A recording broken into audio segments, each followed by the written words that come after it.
General Ziaul हक पाकिस्तान के वो वाहिद सरबराह ममलिकत थे जिन्होंने सदर ममलिकत के ओहदे पर फायज रहने के बावजूद कोई शख्सी मफाद हासिल नहीं किया।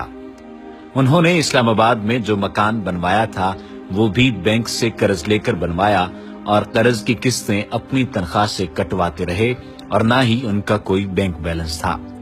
जनरल ज़ियाउल हक को खाना काबा में इमामत करवाने का एजाज उस वक्त हासिल हुआ जब ऐन नमाज के वक्त इमाम काबा इमामत के मुसल्ले से ये कहते हुए हट गए कि मुसलमानों के इमाम तो जनरल साहब आप हैं।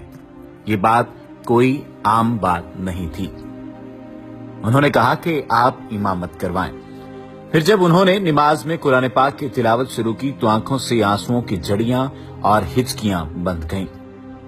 जनरल साहब खुद भी रोए और उनकी अक़दा में नमाज पढ़ने वालों पर भी रिक़त तारी हो गई।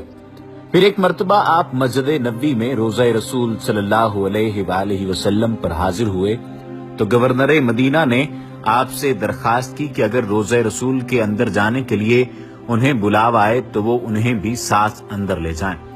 जनरल साहब ने कहा, आप तो मदीना के गवर्नर हैं, आप जब चाहें रोज़ा रसूल में जा सकते हैं। गवर्नर मदीना ने कहा, नहीं, ऐसा नहीं है, बल्कि वही शख्स रोज़ा मुबारक के अंदर जा सकता है जिसको खुद नबी करीम सल्लल्लाहु अलैहि वसल्लम बुलाते हैं। चुनांचे बुलावा आने पर रोज़ा मुबारक का दरवाजा खोल दिया गया और जनरल साहब गवर्नर मदीना और रुफ़का के साथ रोज़ा मुबारक के अंदर गए और इतना रोए कि हिचकी बन गई। उम्मत मुसलमा और पाकिस्तान के लिए दुआ करके जब जनरल ज़ियाउल हक रोज़ा मुबारक से बाहर निकलने लगे तो रोज़ा अज़हर के दरवाजे के चाबी बरदारों ने जनरल साहब का बाजू पकड़ लिया और उनसे कहा कि दोबारा हुजूर नबी करीम सल्लल्लाहु अलैहि वसल्लम के रोज़ा मुबारक के अंदर जाएं और सलाम अर्ज करें। इस तरह जनरल ज़ियाउल हक वाहिद मुसलमान हुक्मरान हैं जिन्हें एक ही रोज में 2 मरतबा रोज़ा रसूल सल्लल्लाहु अलैहि वसल्लम के अंदर जाने की सादत हासिल हुई। यही नहीं, 2 मरतबा नबी करीम सल्लल्लाहु अलैहि वसल्लम का पैगाम जनरल ज़ियाउल हक को पहुंचाया गया। एक मरतबा मौलाना फकीर मोहम्मद जो वली कामिल के मर्तबे पर फायज मदीना शरीफ में रोज़ा मुबारक पर मुराकबा हुए तो हुजूर नबी करीम सल्लल्लाहु अलैहि वसल्लम ने इरशाद फरमाया, जनरल ज़ियाउल हक को मेरा सलाम पहुंचा दो और उनसे ये भी कह दो कि इस्लामी निजाम के नफाज में देर न करें।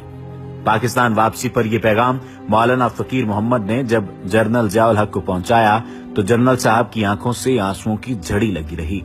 यही वजह है कि वो नफाज इस्लाम के लिए बहुत जल्दी में थे।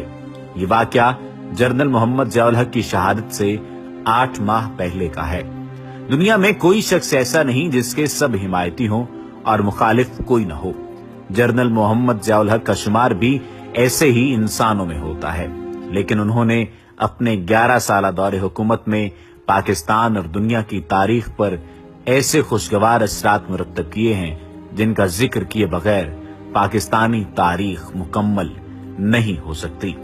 जनरल मोहम्मद ज़ियाउल हक ने 8 साल में सोवियत यूनियन को शिकस्त फाश देकर साबित कर दिया कि अगर अल्लाह की ताईदो हिमायत शामिल हाल हो और ईमान भी पुख्ता हो तो दुनिया की कोई ताकत शिकस्त नहीं दे सकती। वमा अलैना इल्लल बलागुल मुबीन।